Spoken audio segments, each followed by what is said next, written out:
ప్రభాస్ మిర్చి సినిమాతో డైరెక్టర్గా మారిన కొరటాల శివ ఇప్పటిదాకా మహేష్ బాబు, ఎన్టీఆర్, చిరంజీవి, రామ్ చరణ్ వంటి స్టార్ హీరోస్తో సినిమాలు చేశారు. ఇప్పటిదాకా కొరటాల శివ డైరెక్ట్ చేయని ఒకే ఒక hero stylish star Allu Arjun. తాజా సమాచారం ప్రకారం ఇప్పుడు ఆ కాంబినేషన్ కూడా వర్కౌట్ అవబోతున్నట్టుగా తెలుస్తోంది. అయితే గతంలోనే కొరటాల శివ, అల్లు అర్జున్ కాంబినేషన్లో ఒక సినిమా రావాల్సింది. కానీ కొన్ని అనివార్య కారణాల వల్ల ఆ సినిమా పట్టాలెక్కలేదు. ఇందుకు సంబంధించిన కాన్సెప్ట్ పోస్టర్ కూడా లాంచ్ అయింది. కానీ సినిమా మాత్రం మొదలవలేదు. ఆ సినిమా స్థానంలోనే ఇప్పుడు దేవర పార్ట్ 1 విడుదలైంది. మరి ఆ క్యాన్సిల్ అయిపోయిన సినిమా సంగతి తెలియకపోయినప్పటికీ తమ కాంబినేషన్లో ఖచ్చితంగా ఒక సినిమా వస్తుంది అని కాన్ఫిడెంట్ గా చెబుతున్నారు కొరటాల శివ. కొరటాల దర్శకత్వం వహించిన మిర్చి సినిమాని కుటుంబ సమేతంగా చూసిన అల్లు అర్జున్ చాలా ఎంజాయ్ చేశారట.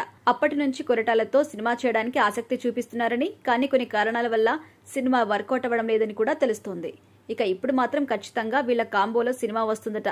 మరోవైపు దేవర సినిమా బయట వాళ్ళు చూశారు అని వస్తున్న వార్తల్లో నిజం లేదు అని క్లారిటీ ఇచ్చారు కొరటాల. బయట వాళ్ళు ఎవ్వరూ సినిమా చూడలేదు, కానీ తాను, ఎన్టీఆర్ కలిసి 3 సార్లు చూశామని క్లారిటీ ఇచ్చారు. తమతో పాటు తమ కుటుంబ సభ్యులు కూడా చూశారు అని, సినిమా అందరికీ నచ్చింది అన్నారు. జాన్వీ కపూర్ హీరోయిన్ గా నటించిన ఈ సినిమాకి అనిరుద్ రవిచంద్రన్ సంగీతం అందించారు. భారీ అంచనాల మధ్య ఈ సినిమా సెప్టెంబర్ 27న విడుదలైంది. ఇక ప్రేక్షకుల నుంచి మంచి రెస్పాన్స్ అందుకుంటుంది ఈ సినిమా. ఆచార్యతో డిజాస్టర్ అందుకున్నప్పటికీ కొరటాల ఈ సినిమాతో హిట్ అందుకున్నాడని చెప్పుకోవచ్చు.